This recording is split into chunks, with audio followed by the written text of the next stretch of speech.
اعوذ باللہ من الشیطان الرجیم بسم اللہ الرحمن الرحیم۔ معزز سامعین اور میرے پیارے ساتھیوں، السلام علیکم۔ آج سے ہم ایک باقاعدہ اور مکمل طور پر ایک ایسا سلسلہ شروع کرنے جا رہے ہیں جس میں ہم آپ کو دجال کے حوالے سے اور اس کے حوالے سے تمام بنیادی موضوعات پر تمام ان باتوں کا ذکر کریں گے جن کا جاننا آپ کے لیے نہایت ضروری ہے۔ جیسا کہ آپ کے علم میں ہے کہ اس چینل کا مقصد صرف اور صرف تمام انسانیت کو علم اور اسلام کے حقائق اور حق و باطل کے درمیان کے فرق کو اجاگر کرنا ہے۔ آج سے شروع ہونے والی ان ویڈیوز کے حوالے سے آپ کو ایک مختصر سا جائزہ دیتا چلوں۔ یہ ویڈیوز 3 حصوں پر مشتمل ہوں گی۔ پہلے حصے میں ہم مہدویات کے حوالے سے بات کریں گے۔ مہدویات کے حوالے سے جاننا آپ کے لیے نہایت ضروری ہے، کیونکہ آپ کو جب تک اس چیز کا علم نہ ہوگا، ان کا تعارف نہ ہوگا، آپ کی ہستی، آپ کیا ہستی ہوں گی، آپ کون ہوں گے، آپ کا ظہور کہاں ہوگا، ان باتوں کا آپ کو علم نہ ہوگا تو آپ مسیحیات اور دجالیات کے حوالے سے کچھ نہیں جانتے۔ امید کرتا ہوں ان علم کی باتوں سے آپ کو بہت کچھ سیکھنے کا ملے گا۔ آج کے عنوان کی طرف چلتے ہیں۔ آج کا جو سوال جس کے بارے میں ہم ذکر کرنے جا رہے ہیں، آج کا ہمارا پہلا موضوع شروع ہوتا ہے مہدویات کے حوالے سے۔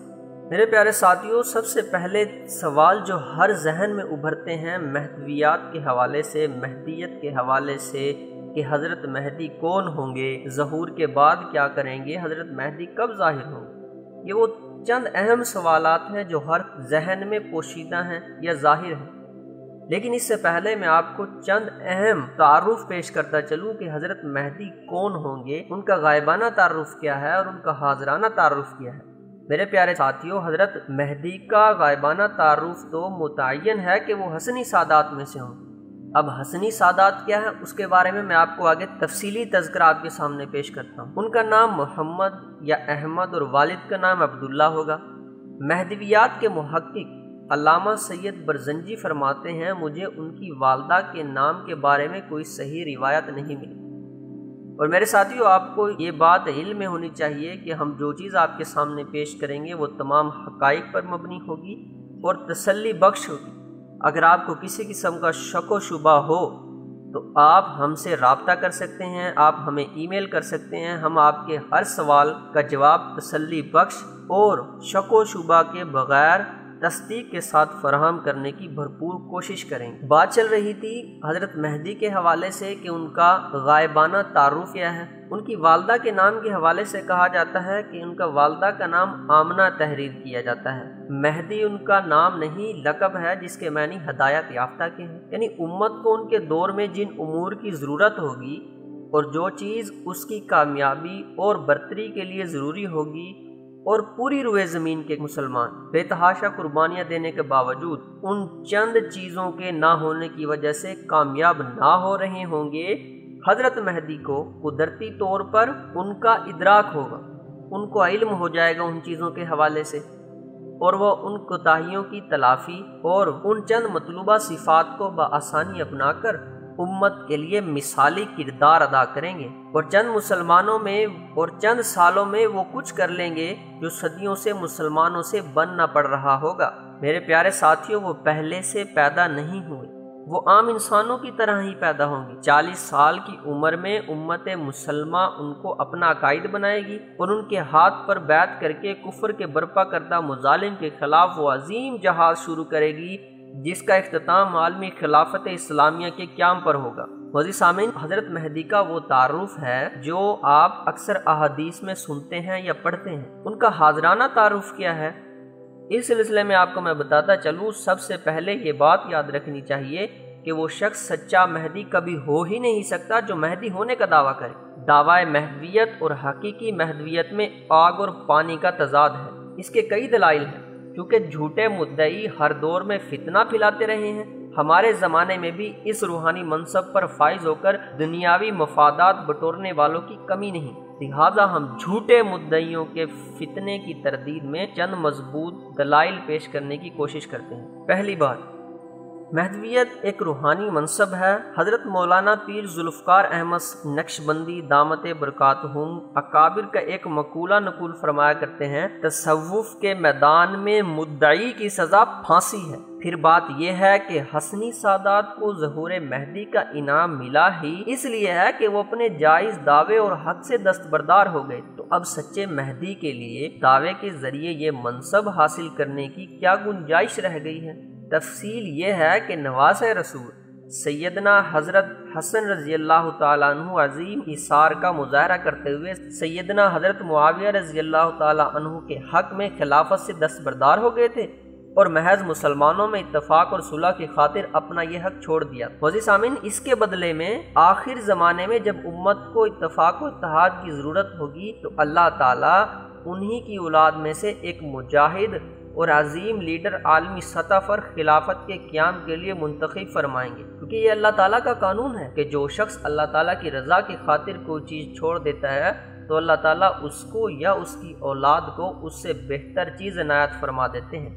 محدود علاقے میں خلافت چھوڑنے کے بدلے حضرت حسن رضی اللہ تعالیٰ عنہ کی اولاد کو عالمی خلافت کا انعام ملے گا۔ جیسے کہ میں نے آپ کو شروع میں کہا کہ حسنی کے بارے میں آپ کو تفصیلی تذکرہ آگے پیش کروں گا، یہ وہی بات کرنے جا رہا ہوں۔ آپ کے حسنی ہونے کی دوسری وجہ علماء کرام نے یہ لکھی ہے کہ جس طرح حضرت اسحاق علیہ السلام کی اولاد سے بہت سے انبیاء کرام آئے اور حضرت اسماعیل علیہ السلام کی نسل میں اللہ تعالیٰ نے صرف ایک نبی بھیجے جو خاتم الانبیاء کہلائے، اسی طرح حضرت حسین رضی اللہ تعالیٰ عنہ کی نسل سے بہت سے اولیاء آئے ہیں، جبکہ حضرت حسن رضی اللہ تعالیٰ عنہ کی اولاد سے ایک ہی بہت بڑے ولی آئیں گے جو خاتم الاولیاء ہوں۔ دوسری بات، مہدویت کا از خود دعویٰ کرنے والے کے جھوٹے ہونے کی دوسری دلیل یہ ہے کہ حضرت مہدی تو حدیث شریف کی بیان کردہ واضح علامات اور سچے اللہ والوں کے طریقے کے مطابق امامت و عہدہ اور منصب قبول کرنے سے جتنا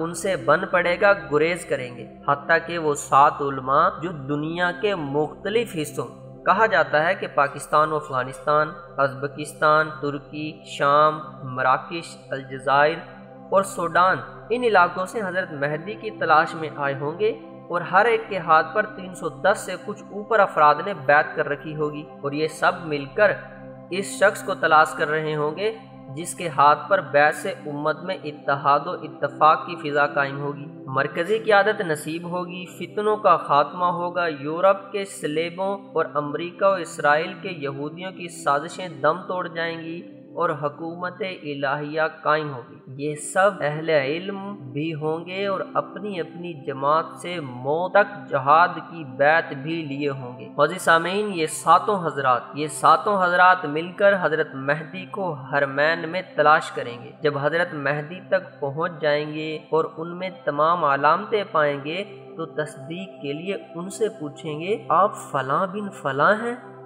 حضرت مہدی ان کو خوبصورتی سے ٹالتے ہوئے کہیں گے، میں تو ایک انصاری ہوں، یعنی اللہ کے دین کی مدد کرنے والا، اور یہ کہہ کر مکہ مکرمہ سے چھپ کر مدینہ منورہ چلے جائیں۔ یہ حضرات آپ کو تلاش کرتے کرتے مدینہ شریف پہنچ جائیں گے۔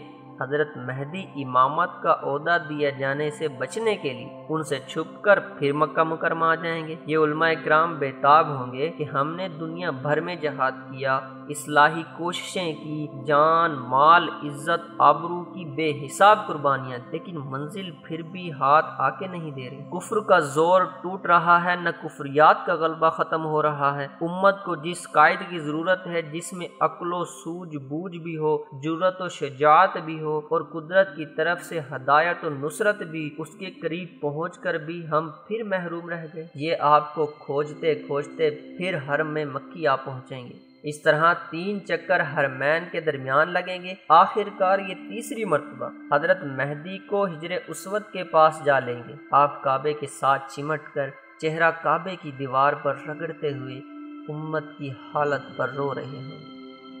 یہ علماء آپ کو پہلے خدا کا واسطہ دے کر کہیں گے کہ اگر آپ نے بیعت کے لیے ہاتھ نہ بڑھایا تو جتنی امت مظلومیت کی حالت میں ماری جا رہی ہے اس سب کا گناہ آپ کے سر پر ہوگا۔ اس پر حضرت مہدی مجبور ہو کر مقام ابراہیم اور ہجر اسود کے درمیان بیٹھ کر ان سے کہیں گے کہ آؤ پھر آخری فتح تک اکٹھے جینے مرنے کا عہد کرتے ہیں۔ چنانچہ وہ ان علماء کرام سے شریعت کی اتباع اور مرتے دم تک جہاد پر بیعت لیں گے۔ اس ہجرت اور جہاد کے نتیجے میں عالمی سطح پر خلافت اسلامیہ قائم ہو جائے گی۔ حضور علیہ الصلاۃ والسلام نے مکہ مکرمہ سے مدینہ منورہ ہجرت فرما کر جہاد کا عمل جاری کیا تھا۔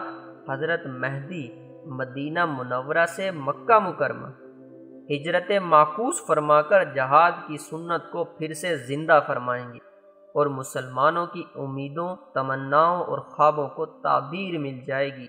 میرے پیارے ساتھیوں، ایک اور دلیل جو حب جا کے مریضوں کی طرف سے مہدی ہونے کا دعویٰ کرنے والوں کو جھوٹا ثابت کرتی ہے کہ حضرت کے ظہور سے پہلے خود حضرت مہدی اپنے مقام سے ناواقف ہوں گے، ان کی اپنی صلاحیتیں خود ان پر مخفی ہوں گی، وہ ایک عام آدمی کی طرح زندگی گزار رہے ہوں گے، بھلا وہ کیسے مہدی ہونے کا دعویٰ کر سکیں گے؟ حضرت علی رضی اللہ تعالیٰ عنہ سے ایک روایت ہے، قال رسول اللہ صلی اللہ علیہ وسلم المہدی من اہل البیت یصلح اللہ فی لیلہ، جس کا ترجمہ کچھ یوں ہے کہ رسول اللہ صلی اللہ علیہ وسلم نے ارشاد فرمایا، مہدی ہم اہل بیت میں سے ہوں گے، اللہ تعالیٰ ایک ہی رات میں ان کو یہ صلاحیت عطا فرما دے گی۔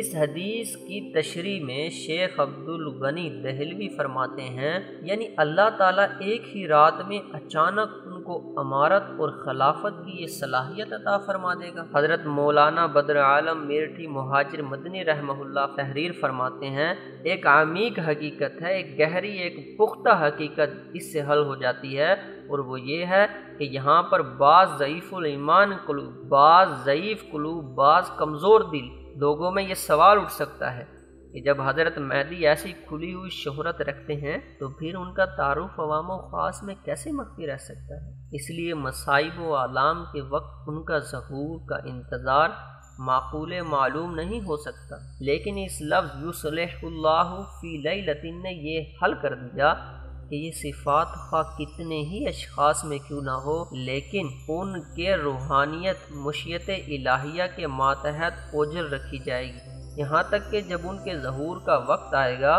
تو ایک ہی شب کے اندر ان کی اندرونی خصوصیات منظر عام پر آ جائیں گی۔ گویا یہ بھی ایک کرشمہ قدرت ہوگا کہ ان کے ظہور کے وقت سے قبل کوئی شخص ان کو پہچان نہ سکے گا، اور جب وقت آئے گا تو قدرت الہیہ شب بھر میں وہ تمام صلاحیتیں ان میں پیدا کر دے گی جن کے بعد ان کا مہدی ہونا خود ان پر اور تمام دنیا پر منکشف ہو جائے گا، ظاہر ہو جائے گا۔ معزز سامعین، مہدی کی مسند پھولوں کی سیج نہیں، یہ کانٹوں بھرا تاج ہے۔ اس میں یوں نہیں ہوگا کہ مہدی موعود ہونے کا دعویٰ کر کے کوئی صاحب مسند نشین ہو جائے، نذرانے وصول فرماتے رہیں اور امت کے مسائل حل کرنے اور اس کی کشتی کو منجدھار سے نکالنے کے لیے قربانی دینے کے بجائے خود ایک نیا مسئلہ صدر بن کر صدر نشین ہو جائیں۔ مہدی ہونے کا مطلب پوری دنیا کفر کی مخالفت ہے، اس سے ٹکراؤ ہے، جان پر کھیل کر مظلوم مسلمانوں کی امداد ہے، آگ کے دریا سے گزر کر فتح کا حصول ہے، اور خون کا سمندر پار کر کے خلافت الہیہ علی منہاج النبوہ کا قیام ہے۔ اب فرمائیے کہ اس میں دعوے کی گنجائش کتنی ہے اور عمل و کردار کی سچائی کتنی ضروری ہے۔ مرزا قادیانی کی طرح کے مردودوں اور گوہر شاہی قسم کے لانتیوں اور بد کرداروں کا یہاں سے کیا گزر ہے؟ یہاں یہ بات خصوصیت سے ملحوظ رہے کہ حضرت مہدی جس طرح کعبے کے پردوں سے چمٹ کر دیوار کعبہ پر منہ رگڑتے ہوئے امت کی بدحالی پر رو رہے ہوں گے، اسی طرح یہ 7 علماء بھی ان کی جستجو میں بے چین و بے تاب ہوں گے۔ ان کے ساتھ موجود 300 کے لگ بھگ افراد بھی دنیا بھر سے ان کی تلاش میں حرمین پہنچ چکے ہوں گے اور اپنا سب کچھ امیر کے ایک اشارے پر لٹانے کے لیے تڑپ رہے ہوں۔ امت مسلمہ کے لیے امیر اور معمور کی یہ تڑپ اور کڑہن وہ چیز ہے جس پر اللہ تعالیٰ امت کی خدمت کا کام لیتے، مشکل چیزوں کو آسان کرتے اور صحیح وقت پر صحیح چیز کی غیبی توفیق عطا فرماتے ہیں۔ بس جسے حضرت مہدی کے متعلق معلومات کا شوق ہے اسے پہلے تو اپنی حالت سدھارنی چاہیے، حقوق اللہ و حقوق العباد کی ادائیگی کا اہتمام کرنا چاہیے۔ میرے عزیز ساتھیوں، پھر اپنے بجائے اسلام کے لیے سوچنا چاہیے۔ میرے پیارے ساتھیوں، امت مسلمہ کی بگڑی بنانے میں علماء و مشائخ اور مجاہدین کا ہاتھ بٹانا چاہیے۔ معزز سامعین، اپنے جان، مال، وسائل میں مسلمانوں کے لیے وافر حصہ رکھنا چاہیے۔ ایسے ہی لوگ یا ان کی نسلیں اس مبارک لشکر میں شامل ہو سکیں۔ محض اندازے، خیالات، تخیلات اور عمل کے بغیر، نتائج کی امید یا قربانی کے بغیر جذبات کسی کام کے نہیں ہوتے۔ امید کرتا ہوں کہ آپ ان چیزوں سے بہت کچھ اور بنیادی علم کا حصول ممکن ہوا ہوگا۔ اس تعارف کے بعد مزید آنے والی ویڈیو میں ہم آپ کو حضرت مہدی کون ہوں گے اس کا تفصیلی تعارف، تفصیلی جائزہ اور حضرت مہدی کے ساتھ چلنے والے کون ہوں گے اس پر بھی تفصیلی تذکرہ آپ کے سامنے پیش کریں۔ امید کرتا ہوں کہ آپ ہمارے ساتھ جڑے رہیں گے اور اس علم بھری محفل سے اپنے ذہنوں کو اور اپنے دلوں کو منور کریں گے اور اسلام کی طاقت کو اپنے دلوں میں اجاگر کریں گے۔ اپنا خیال رکھیے گا۔ اللہ حافظ۔